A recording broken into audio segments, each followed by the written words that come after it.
From the Presidential Palace, Manila, Dateline, Malacanang.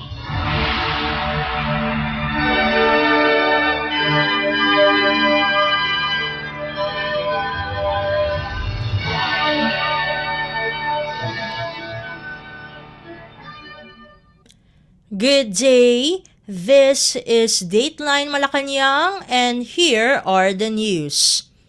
Philippine President Ferdinand R. Marcos Jr. recognized the hardships that Filipinos endure, but they fight fairly in their day-to-day lives.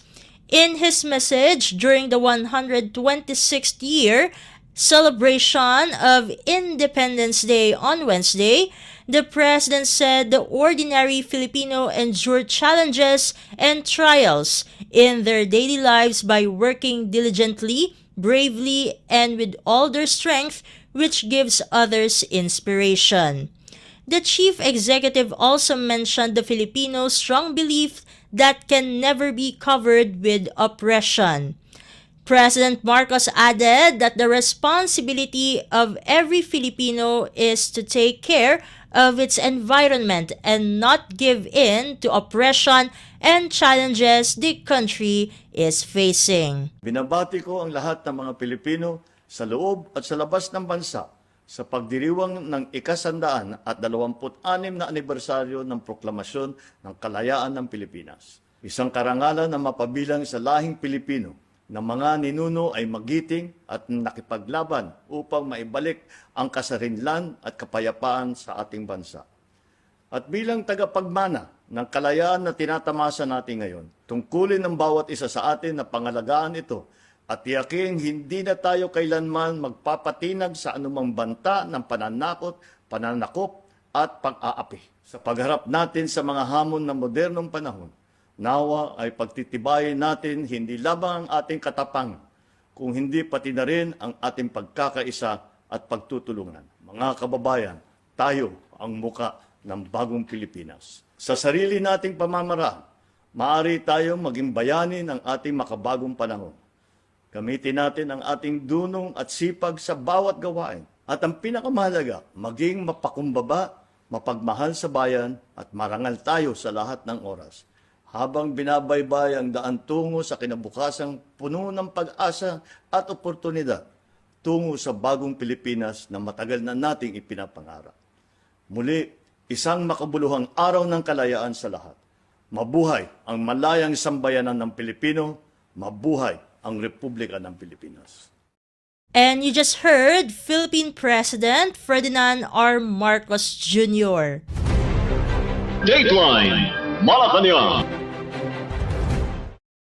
Meanwhile, Philippine President Ferdinand R. Marcos Jr. on Wednesday assured the continuous and deepening shoulder-to-shoulder exercises of the Philippines in collaboration with other countries. The Philippine President hosted the Diplomatic Corps in Van de Honor in Malacanang Palace, an event observed biannually in the Philippines, commemorating both the New Year and the anniversary of the nation's independence every June 12th. In his speech, the President recognized the assistance that was given to the Philippines by different countries. The chief executive said a big part of the success of the Philippines is due to the help of other countries. President Marcos said, "Rest assured, as the Philippines will continue to promote the advocacies that other nations are promoting, such as peace, economic development, and addressing climate change." Let us now listen to the speech of Philippine President Ferdinand R. Marcos Jr. during the event. Thank you very much for all of your attendance, Your Excellencies, at this banner. And I thank, of course, the Dean of the Diplomatic Corps and Apostolic Nuncio to the Philippines, the Most Reverend Archbishop Charles John Brown, for his very kind remarks, and which reflects a very good understanding, I think, of the Filipino culture. And we are very flattered and are happy to call you and the rest of the members of the Diplomatic Corps. As friends, I was noticing when we were welcoming the different ambassadors, how much conversation we all had with each other. And this is an indication of all the many things that we have started in the past year or so, and the things that we are following up. There are so many things that we still talk about. And for that assistance, of course, the comments of the Apostolic Nuncio about BARM, again, we look to many of our friends and allies for all the assistances they have given us. If we have met with any kind of success, that success, your assistance has been an enormous part of that success, and for that we thank you, and for the engagements that we have made, in the past year or so. I thank you for that too, and we look forward to continuing that. Allow me to also greet the Senate President Chis Escudero. Also here with us is the House Speaker Martin Romualdez, all the other excellencies of the Diplomatic Corps, Executive Secretary Chief Luke Bersamin, and of course someone who you are actually more familiar with and spend more time with than myself, the First Lady Lisa Araneta Marcos. All my fellow workers in government, honored guests, ladies and gentlemen, good morning. It is a great pleasure for me to host this very important occasion with the members of the Diplomatic Corps. We celebrate I'll amend that. We celebrate the proudest moment of our storied past, the Philippine independence. 126 years on, since the Philippine flag was first unfurled in 1898 to let flutter in the fresh breeze of freedom, the flame of Filipino nationalism that sustained our ancestors in their quest for freedom remains lit in the beating heart of the Filipino nation to this very day. The glow is not lost to us. From a flickering flame into a fiery blaze, this is how our patriotic sentiments can easily rouse whenever our collective and common interest as a nation is tested. On many occasions, great trials have all the more strengthened our resolve and unified our people. Because as I have said, Filipinos do not yield.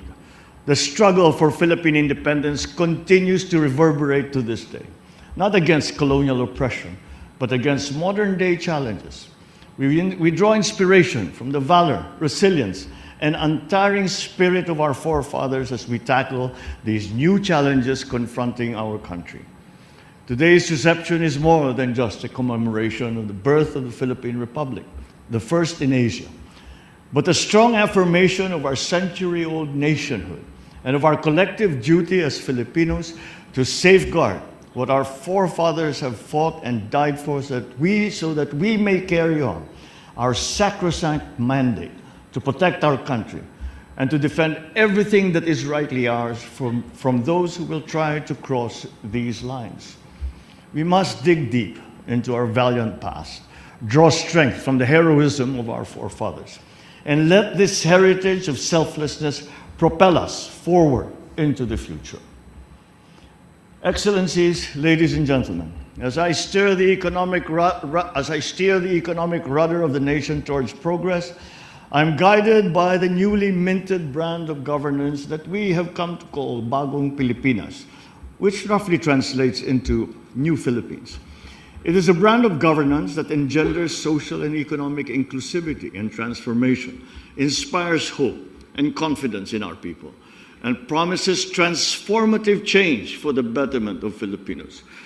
To bring this aspiration to fruition, my administration continues to institute policies and implement measures as laid out in our plans aimed at galvanizing the economy amidst global economic difficulties. The recent launching of Bagong Pilipinas is opportune to chart a new beginning for the Philippines that transcends political color and social background. Allow me to take this occasion to share with you the state of our economy. Despite the woes brought about by global inflation, our country has still managed to curb inflation to a reasonable, almost manageable level. It remains, unfortunately, our greatest problem. And this is inflation that is brought about by forces that we cannot control. But nonetheless, I think that we have done a good job. And with this, it is a very large improvement from what we were under, with the situation that we were under maybe a year ago. To date, we are within 3.5%, within the government's target band of 2 to 4. I also happy to note that the Philippines continues to enjoy a good rating as an investment, and a credit rating as an investment destination. We are credited with a stable outlook, which signals growth in the momentum in the medium term. It translates to more accessible financing for our government and for our programs. So we will maintain that status, and we will try to improve that, and across all major regional and international agencies. We now continue to work on our growth, and we have now recently been forecast to have one of the highest growth rates for the next year. And I think that this bodes well for the transformation of our economy, especially as we are trying to recover from the effects of our very bad drought and trying to prepare for what is coming with the rainy season. So we continue to, but on the foreign policy front, and I was just listening to the Apostolic Nuncio, and I said, you have made a very, very good description of foreign policy. I should write it down, and with your permission, I will plagiarize some of your description. We continue to chart an independent foreign policy in keeping with our constitutional mandate. We pursue through international engagements that seek to strengthen existing alliances, build new partnerships with like-minded states. Our foreign policy is grounded on the continuing promotion and work for peace, and the continuing promotion and work for our national interest. On the global stage, we have taken positions in support of the rule of law and of the rules-based international order, grounded on the principles laid out in the UN Charter and multilateral conventions. As we continue to promote diplomacy and dialogue in our efforts to build bridges in our various multilateral advocacies, such as for peace, economic development, climate change, and amongst others, we shall endeavor to enhance engagements with bilateral, regional, multilateral partners, especially in areas where cooperation has not yet reached its full potential. With Bagong Pilipinas, it is with confidence that I say that we are engaging the world for our country and for our people. At this point, ladies and gentlemen, allow me to ask you to join me in a toast and raise a glass to stronger bilateral ties between our countries and deepening linkages between our peoples in the many years ahead. Here's to all of your good health, long life, and prosperity. Cheers. And you just heard Philippine President Ferdinand R. Marcos Jr. Dateline Malacanang. In a related story, the diplomatic corps recognized the extent the Philippine government has done in promoting peace in the Bangsamoro region. In the Vandenur in Malacanang Palace on the 126th year celebration of Independence Day, Papal Nuncio Charles Brown particularly mentioned the 10th anniversary of the signing of the Comprehensive Agreement on Bangsamoro and the upcoming Bangsamoro Autonomous Region in Muslim Mindanao or BARM parliamentary elections that mirrors this promotion. Brown said they, in the diplomatic collaboration, wholeheartedly support this step. The papal nuncio said this February he was able to visit Jolo province, the place where everyone suffered grievously during the long years of armed conflict. Even though, in his visit, Brown personally saw the hope in the eyes and in the hearts of the people in Jolo. The papal nuncio also encouraged everyone to help realize the hopes of the people of the Bangsamoro region. Dateline Malacanang. Philippine President Ferdinand R. Marcos Jr. on Wednesday led the Parada ng Kalayaan 2024 or Parade of Freedom at the Quirino Grandstand in Manila. The celebration shows different segments in history that represents the journey the Filipinos made in order to achieve freedom. In his message, the president paid tribute to the fallen heroes who fought for the country's freedom. The chief executive said we should continue to remember the teachings of the country's history and promote unity for the betterment of our country. Let us now listen to the speech of Philippine President Ferdinand R. Marcos Jr. during the event. 126 na taon ang nakalipas mula nung unang itinaas ang watawat ng Pilipinas bilang pagpapahayag ng pagsilang ng unang republika sa kasaysayan ng Asya. At sa ating paggunita, muli nating bigyang pugay ang diwa ng araw na ito, ang pagkakaroon ng isang malaya at nagkakaisang bayan. Ang kalayaang ito ay hindi nakamit ng walang katumbas na kabayaran, ang luha, dugo at pawis na inialay ng ating mga ninuno sa dambana ng demokrasya at pagkapantay-pantay. Sa kanila, sa ating mga ninuno, mga bayani, ihinahandog natin ang araw na ito. Ang tema ng ating paggunita, kalayaan, kinabukasan, kasaysayan, ay nagtatampok sa kahalagahan ng pagbabalik tanaw sa ating nakaraan. Dahil ang tagumpay sa pagtanggol ng ating kalayaan at sa pagbubuti ng ating kinabukasan ay nakasalalay sa ating patuloy na pag-alaala sa kasaysayan. Sa araw na ito, noong taon 1878, isang mahalagang pahayag ang ating ipinarating sa buong daigdig. Itinatampok ngang kabanatang ito ang ating kalayaan mula sa higit 300 taon panakop ng mga Kastila. Hindi naging madali ang pinagdaanan ng ating mga ninuno. Ngunit sinikap pa rin nilang makalaya at tanikala ng dayuhang pamumuno. Sa harap ng pang-aapi at pagpapasakit, hindi pinahintulutan ng ating mga bayani na tayo ay mag-api. Ang pagpaslang sa 3 paring sekular na sina Mariano Gomez de Los Angeles, Jose Apolonio Burgos y Garcia at Jacinto Zamora y del Rosario, o mas kilala natin bilang Gombursa, ang siyang pumukaw at nagmulat sa kamalayan ng taong bayan sa ating pagkabansa na hiwalay na tayo sa Espanya at sa simbahang Katolika. Ang kanilang di makatarungang kamatayan ang siyang nagsilbing mitya sa pagsiklab ng mga kilusang nasyonalismo. Una rito, ang mga reformista na pinangungunuhan ng mga ilustrado tulad ni Jose Rizal, Marcelo H. del Pilar, Graciano Lopez Haina, at ang mga magkapatid na Antonio at Juan Luna.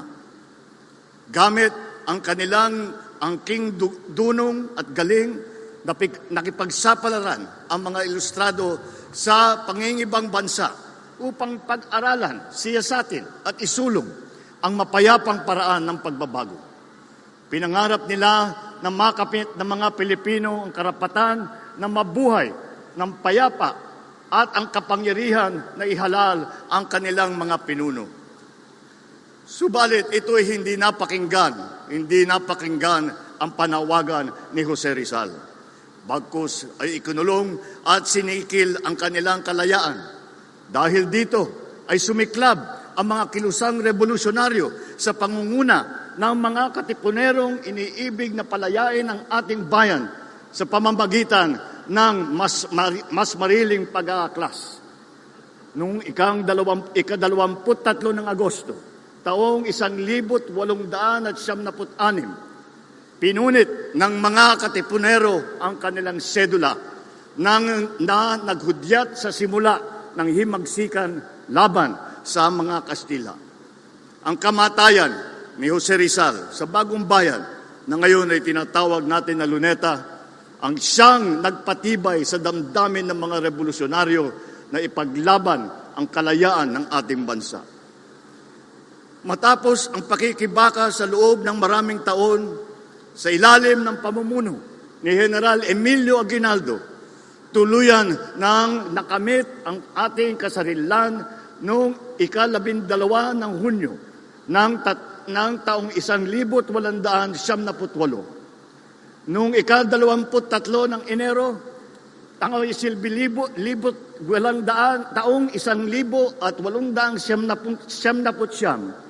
ay ganap na itinatag ang Republika ng Pilipinas. Ngunit sa kabila ng tagumpay na ito, sumailalim pa ang bansa sa pananakop ng mga Amerikano na humantong sa hidwaan sa pagitan ng Pilipinas at Amerika. Patuloy na isinulong ng mga Pilipino sa pangunguna ni Manuel Quezon at Sergio Osmeña ang kasarinlan at kalayaan ng bansa. Sa kanilang pagsusumikap na itatag ang Commonwealth of the Philippines upang magsilbing tulay patungong ganap na kalayaan. Subalit bago pa man natin makamit ang pinapangarap na kasarinlan, sinakop ang Pilipinas ng bansang Hapon. Sa loob ng higit 3 taon, nakipaglaban ang mga Pilipino kasama ang mga sundalong Amerikano sa puwersa ng Hapon.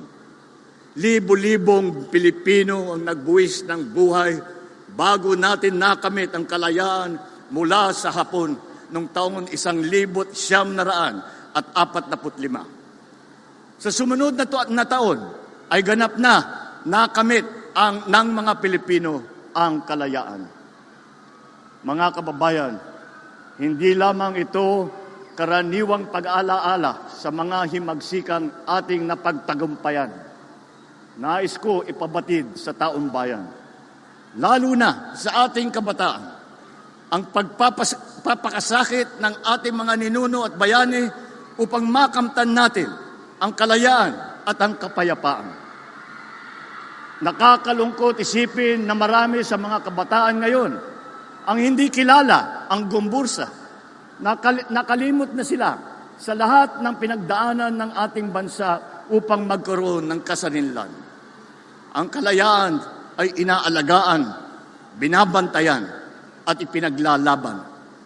Sa sandaling mapabayaan natin ito, maaring itong mawala at maagaw muli sa atin. Sinisimbolo ng okasyon natin ngayon ang parada ng kalayaan na masasaksihan natin maya-maya. Ang ating pagsisikap na maisabuhay sa puso ng bagong Pilipino na narito ngayon. Ang tunay na diwa ng kabayanihan, kalayaan at pag-asa. Ito ay hindi lamang paggunita sa ating kasaysayan, kung hindi isa ring hamon na patuloy na ipaglaban ang ating kalayaan. Kaya naman, sa pagdiriwang nating ito, binibigyang pugay natin ang lahat ng nag-alay ng buhay at lumaban para sa ating kalayaan at kasarinlan. At kaakibat ng pagpapahalagang ito ay ang ating pangako na ipagpapatuloy ang kanilang sinimulan.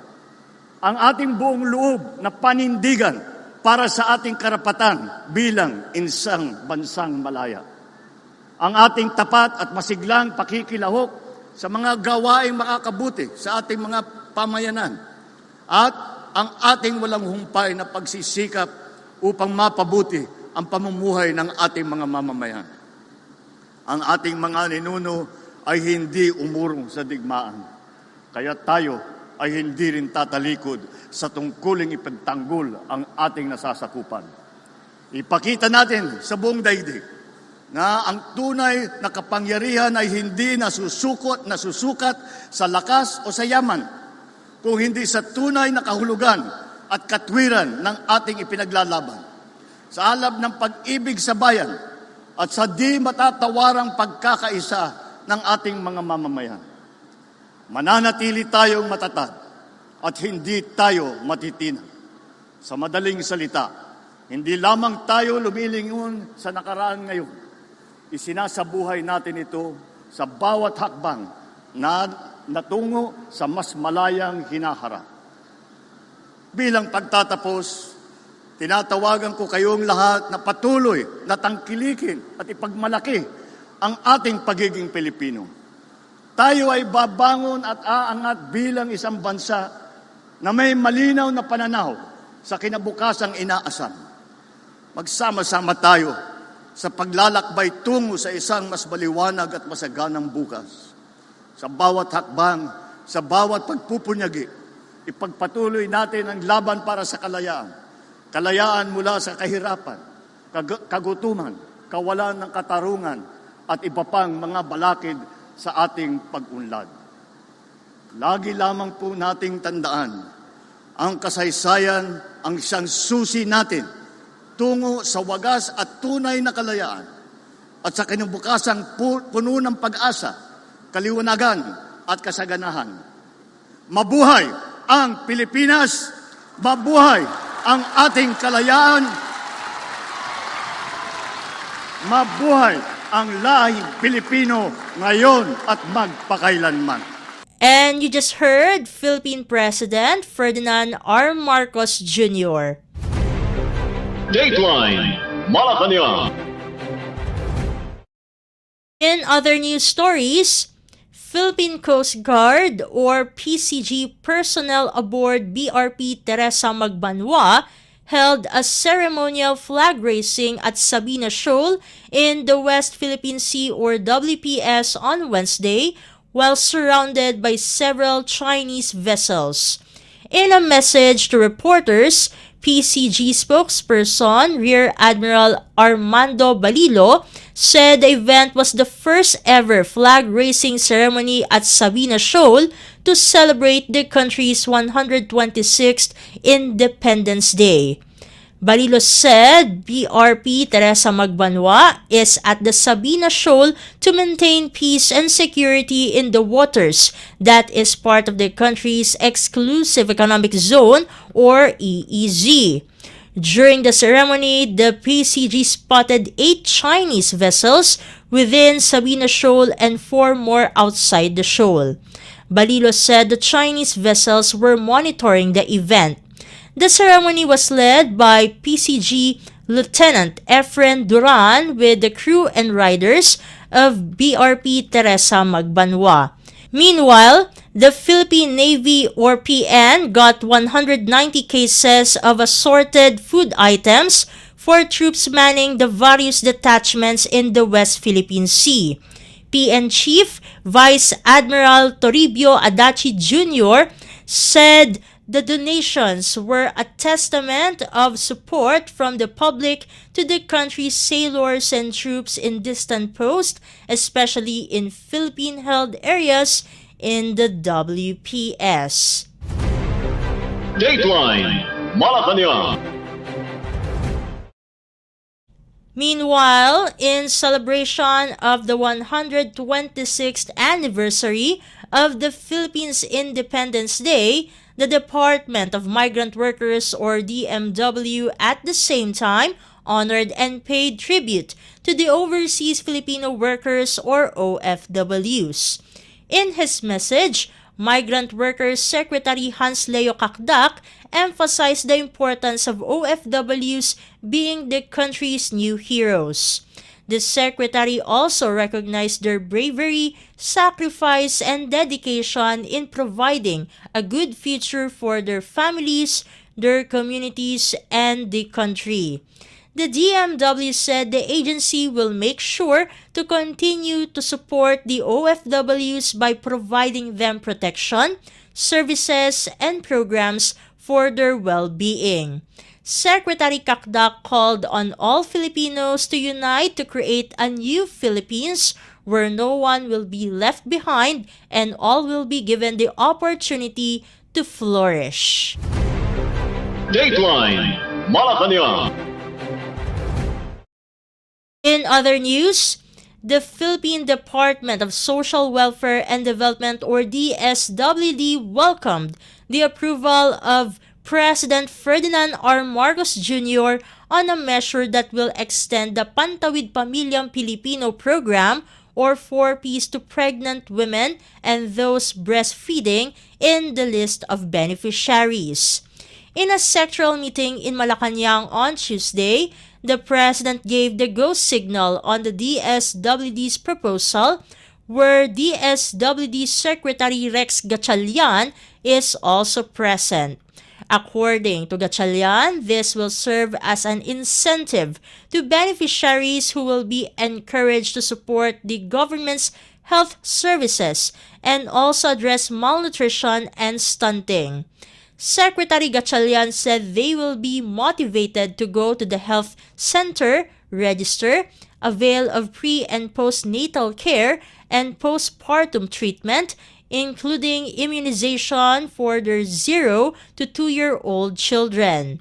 The DSWD Secretary explained that the proposed grant is meant only for 4P subset beneficiaries of pregnant women, breastfeeding, and children aged 0 to 2, and this will only be temporary.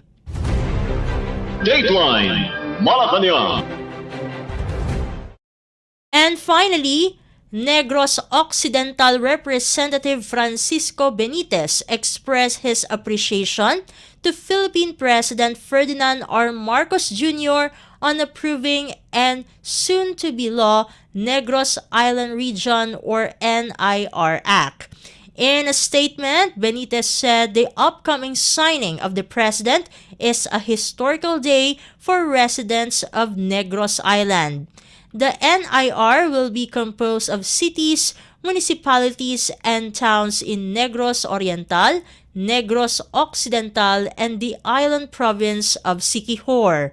With the law, Congressman Benitez said Negrenses will feel the fast and continuous growth of their economy and bring government services closer to its citizens. Benitez is also hopeful that once the NIR is signed, the Department of the Interior and Local Government, or DILG, will immediately meet the technical working group to lay out the institutional arrangements for the transition.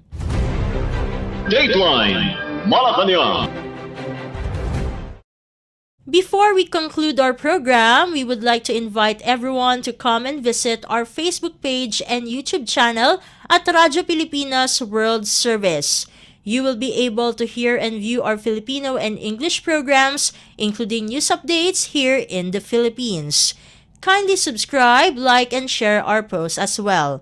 And that concludes this edition of Dateline Malacanang for Radyo Pilipinas World Service. This has been Steph Vicente. Good day and stay safe, everyone. From the Presidential Palace, Manila. Dateline Malacanang.